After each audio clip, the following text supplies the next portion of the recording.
Let's get started, man.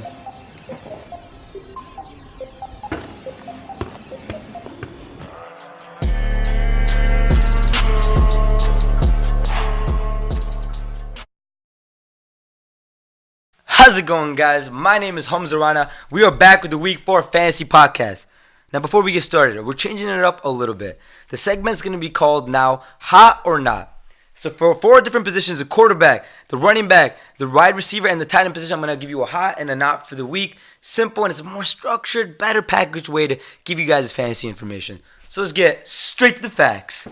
Sam Bradford is my hot for the week. Now, why do I say that? He played against the New Orleans Saints week 1, and he went absolutely berserk.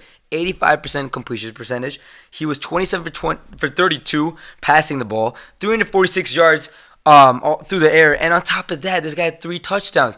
He's on point, and outside of that, you gotta look at this. When he left, Case Keenum came in, and he pretty much picked up where Bradford left off. He declined. He was a little bit lower. He wasn't as good as Bradford, but he still did solid. Took advantage of his elite receivers on the outside with Thielen and Diggs. Bradford's gonna come back, and with a solid offensive line, a good defense, and these elite receivers on his outside, I think he's not gonna skip a beat.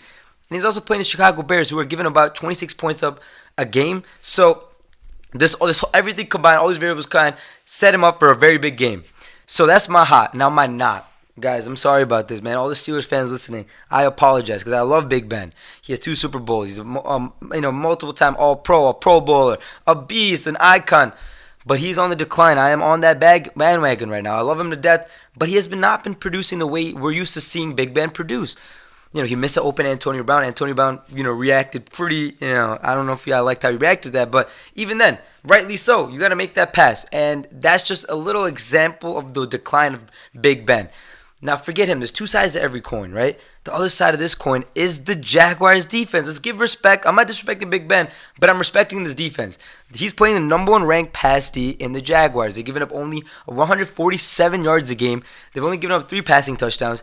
And the duo, this young duo, Jalen Ramsey and AJ Bouye, my bad on the pronunciation, are going to hold it down against Martavis Bryant and Antonio Brown.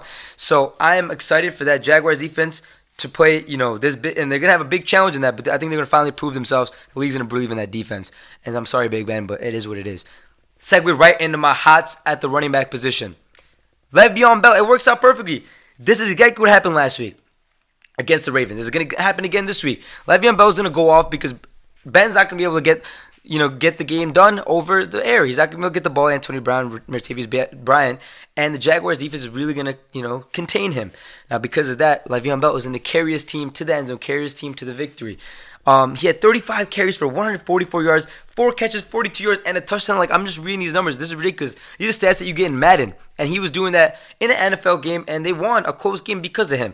And on top of that, it's funny, right? The Jags have the number 1 ranked pass D, but then they have the worst ranked rush D in the Jaguars. So look for Bell to have a big, iconic game. One of those memorable games I feel like is going to happen.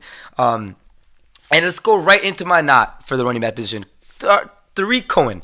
Finally got to pronounce that name right. But Tarik Cohen, I like him. I'm not saying he's a not. He's not like a real, he's like a pseudo not because he has a young guy in Trubisky coming in. And you know how it is with new quarterbacks, and especially young quarterbacks. Offensive coordinators don't open up the playbook, and you don't know who he's going to have the best chemistry with, who he's going to feel safe throwing the ball to, and that changes quarterback to quarterback. So I'm saying you got to look into that. He's a lower flex option, and if you don't have too much depth, you could maybe bump it up to RB2, but I'd be wary of that. I might be wrong, but I think you got to look into this for a couple weeks and see what the new baseline is, because with the new quarterback, the system totally changes. So look at Tarik Cohen. Look out for him. See if this production changes or not.